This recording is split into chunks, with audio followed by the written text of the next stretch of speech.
नमस्कार सभी को, मेरा नाम राजकुमार सैनी है और मैं बीवाईडी से बिलोंग करता हूँ। इस सिस्टम में मैं 8 साल पहले जुड़ा था। उस समय मैं बहुत ज्यादा ओवरवेट था, गैस्ट्रिक प्रॉब्लम थी, बॉडी में फैट की गांठें थी और बहुत सारी दिक्कतें थी। इसका मैंने कभी ध्यान नहीं दिया और मैंने भी बहुत सारे लोगों की सलाह के अनुसार बहुत सारी चीजें करके देखी, लेकिन कब मैं 63 किलो से 84.5 पहुंच गया मुझे पता नहीं लगा। लेकिन जैसे सिस्टम में आया, मेरा 1 वीक में गैस्ट्रिक खत्म हुआ और 15 दिन में मेरा 2.25 किलो वजन कम हुआ। जैसे मेरा 2.25 किलो वजन कम हुआ तो मेरा विश्वास बढ़ा और फिर मेरे कोच ने जैसे मुझे गाइड किया, मैंने अपने खान पान को बदलते हुए और यहाँ के सिस्टम को अपनाते हुए मैंने 5 महीने अपना 18 kg फैट लॉस किया है। आज फिट एंड फाइन हूँ और मैं हमको प्रॉब्लम थी इनफर्टिलिटी की, उसके लिए भी हमने कंटिन्यू इलाज लिए, लेकिन कहीं से कोई फायदा नहीं हुआ। जैसे मेरी सेहत ठीक हुई तो मैंने अपने कोच से पूछा क्या इस समस्या का कोई समाधान है, तो मेरे कोच ने मुझे कहा कि जिस खाने को खा के आपने अपनी सेहत को ठीक किया है वो इनको भी खिलाइए, हो सकता है जो कमी है वो पूरी हो जाए और आपका समाधान हो जाए। तो मेरी मैडम ने इस न्यूट्रिशन को पूरे 1 साल खाया, क्योंकि पिछले 20 साल से वो लगातार दवाइयां खा रही थी, जहाँ से कोई परिणाम नहीं मिला। तो हमने कंटिन्यू 1 साल उनको खिलाया। 1 साल के बाद उनकी समस्या का समाधान हुआ और अब से 6 साल 4 महीने हो चुके हैं, हमारे ट्विंस बेबी हुए हैं और वो भी इतने एनर्जेटिक हैं कि जन्म के 1 महीने बाद से ही न्यूट्रिशन शुरू कर दिया डायनोशेक और कंटिन्यू पीते हैं। थैंक्स करना चाहूंगा सिस्टम का और मार्क्यूस का और साथ साथ अपने कोच का। अगर वो इस सिस्टम में मुझे ना लाए होते तो आज मैं पता नहीं किस हालत में होता है। जैसे लोग आज कंप्लेन कर रहे हैं कि मेरे दर्द है, मेरे बहुत सारी दिक्कत है, तो वो हालत मेरी भी होती। तो इस सिस्टम को मैं बार बार थैंक्स करना चाहूंगा, क्योंकि जो इतनी नॉलेज यहाँ पे मिल रही है, जिसकी वजह से हम अपने आप को फिट एंड फाइन किए हुए हैं। तो आज जो मेरा टॉपिक है वो हाई बीपी। मैक्सिमम लोगों को आज जो शिकायत हो रही है वो हाई बीपी की क्यों हो रही है, और हाई बीपी मतलब हाई ब्लड प्रेशर क्या है। हाई ब्लड प्रेशर जो एक यंत्र होता है जिसे नापा जाता है, जिसको 180 120 80 मापा जाता है, जो 80 होता है, तो उसको बोला जाता है डायस्टोलिक ब्लड प्रेशर।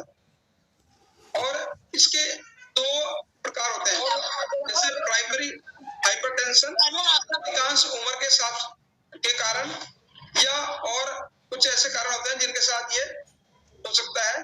दूसरा होता है सेकेंडरी हाइपरटेंशन, जो अचानक बढ़ता है, यानी किसी बीमारी के कारण मैक्सिमम लोगों को हार्ट अटैक आता है। और इसके कारण क्या है, हाई बीपी के कारण है जो अनुवांशिक तौर पे हो सकता है, यानी किसी के घर परिवार में किन्हीं को रहा है, किसी पेरेंट्स को रहा है तो भी हो सकता है। आयु के हिसाब से यानी हमारी एज इफेक्ट के साथ से ये रिस्क हो सकता है, बढ़ सकता है। और मैक्सिमम जो लोगों में जो मोटापे के कारण में वो ज्यादा होता है। और जो जीवन शैली आज का जो हमारा लाइफस्टाइल है वो सरेंडरी लाइफस्टाइल अपना रहे हैं हम लोग। आराम परस्त हम हो चुके हैं, हम पैदल नहीं चलना चाहते हैं। पहले बहुत सारे लोग पैदल चलते थे और निजी काम खुद करते थे।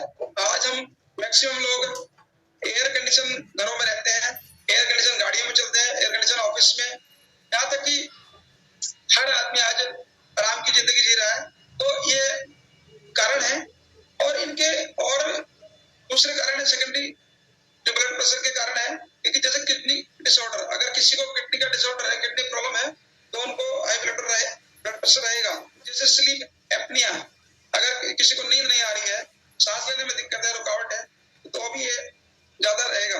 अगर थायराइड समस्या है, अगर किन्हीं को थायराइड समस्या है, हार्मोन इम्बैलेंस है, तो वहां भी ये ब्लड प्रेशर बढ़ सकता है। जन्मजात जैसे हमारे पारिवारिक तौर पे माँ बाप को होता है, तो वहां पे भी ये आगे जाके आपका कारण बनेगा कि मेरा ब्लड प्रेशर बढ़ रहा है।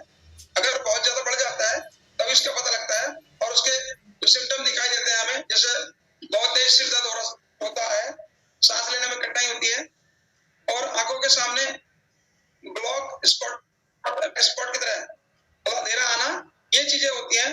नाक से खून आना, थकान रहना और हृदय की गति बढ़ना, चेहरा लाल होना, ये चक्कर आना, इसके लक्षण हो सकते हैं। और ये रिस्क इनको ज्यादा होता है जो लोग जैसे किसी को परिवार में है या धूम्रपान ज्यादा करते हैं, प्रेग्नेंट महिलाओं में होता है, जो महिलाएं गर्भ निरोधक दवाइयां खाती हैं उनको ये ज्यादा चांसेस होते हैं या जो फैट युक्त या ज्यादा नमक का यूज करते हैं उनको ये हो सकता है। और जिनको स्लीप एपनिया यानी नींद ना आना उनको प्रॉब्लम बढ़ सकती है, होता है मैक्सिमम। अब इसके कारण समस्या क्या होती है?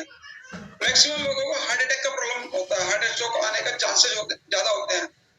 एक प्रॉब्लम होती है एंड्यूस, यानी जब बीपी बढ़ता है तो जो हमारी हार्ट की जो मसल्स होती हैं, धमनियां होती हैं, वो फूल जाती हैं और वहां पे एक बैलून का रूप लेती है और कभी भी उसमें जो ब्लड और ऑक्सीजन का जो फ्लो है वो बढ़ जाता है तो फटने के चांसेस होते हैं। तो यहाँ पे हार्ट की प्रॉब्लम आ सकती है। हार्ट फेलियर यानी जो हमारी हार्ट की वेसल्स हैं उन पे मोटी मोटी दीवारें होती है तो उस पर बहुत ज्यादा प्रेशर पड़ता है और वो कभी भी फटने के चांसेस हो सकते हैं हाई बीपी की वजह से। अगर किडनी डिजीज है, की समस्या है, तो किडनी की समस्या में क्या होता है, हमारी जो नलिका है वो सिकुड़ जाती है जिसकी वजह से प्रेशर बनता है तो वहां पे यहाँ पे किडनी काम करना भी बंद कर सकती है, इसकी वजह से बीपी बढ़ता है। और अगर बीपी बढ़ रहा है तो जैसे उनको आंखों की प्रॉब्लम, आंखों की संबंधी जो प्रॉब्लम है वो बढ़ सकती है, जैसे धुंधलापन, नजर कम होना, ये कारण बीपी की वजह से हो सकता है। मेटाबॉलिक सिंड्रोम डिस्टर्बेंस हो जाता है। अगर किसी का बीपी ज्यादा बढ़ रहा है तो उसकी वजह से उनका हाई शुगर हो सकता है, वजन बढ़ने की वजह से, और कोलेस्ट्रॉल लेवल, ट्राइग्लिसराइड लेवल, ये सारे बढ़ जाते हैं। जिनको फैट है और बीपी है उनको मेमोरी लॉस की प्रॉब्लम आती है। तो अगर इनका बीपी बढ़ रहा है तो यहाँ पे मेमोरी लॉस यानी मुझे याददाश्त कमजोर होना, ये लोग शिकायत होती है। तो ये सारी चीजें हो सकती हैं और इनके लिए हमें कम करने के लिए क्या करना चाहिए, इसको हम कैसे कंट्रोल करेंगे, कैसे इससे छुटकारा पाए, तो उसके लिए हमें, जैसे आज का समय है कि अगर हम भविष्य में इस प्रॉब्लम से या स्वास्थ्य संबंधी प्रॉब्लम से हम बचना चाहते हैं तो अपने आप को हमें जैसे अतिरिक्त वजन कम करना है। अगर हम लोग मोटे हैं तो हमें अपने वजन पे काम करना चाहिए। बीएमआई को जो कंट्रोल होना चाहिए, हमारा बीएमआई 18 से 25 के बीच में रहना चाहिए।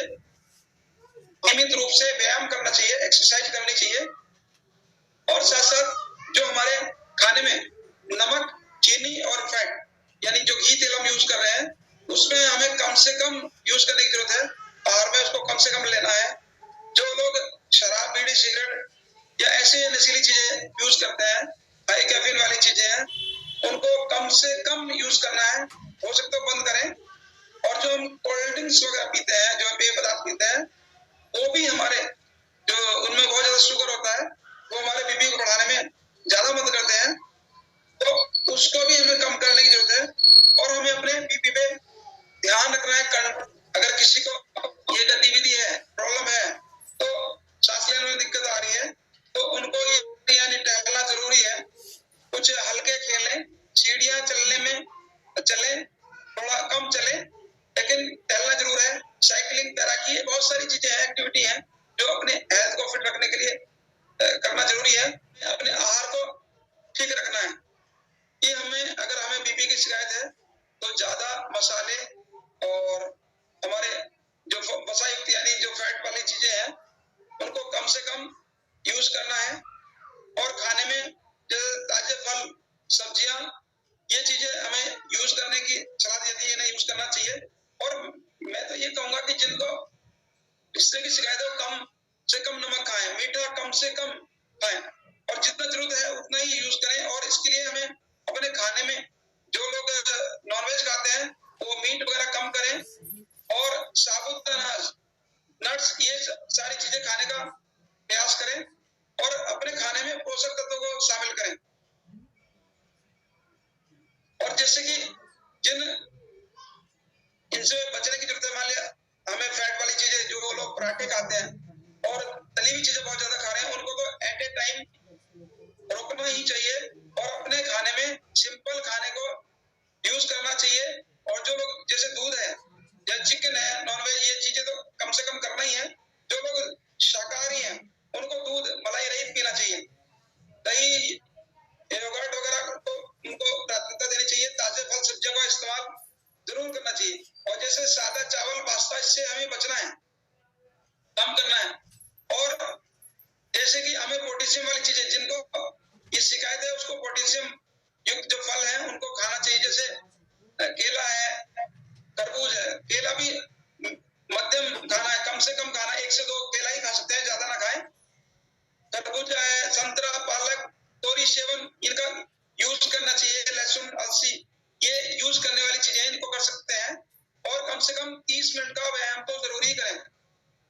इसे जोखिम से बचना है तो इसके लिए मैं बताना चाहूंगा, अगर किसी को इस तरह की शिकायत है तो हमारा जो न्यूट्रिशन है जिसको एक्टिवेटेड फाइबर बोला जाता है और हर्बल लाइफलाइन, अगर किसी को भी ये शिकायत है, जो लोग नए आए हैं या जो पुराने जो इस सिस्टम से जुड़े हुए हैं, वो अपने कोच से पूछ के हमारा एक्टिवेटेड फाइबर यूज कर सकते हैं, जिसमें फाइबर होता है, जिसमें आपको पर डे जो हमारी रिक्वायर्ड रहती है 25 से 35 ग्राम फाइबर तक हमें चाहिए। वो आपको फाइबर क्या करता है, हमारे पेट को साफ रखने में मदद करता है, हमारे बीपी को बढ़ने में, हमारे शुगर को कंट्रोल करने में मदद करता है।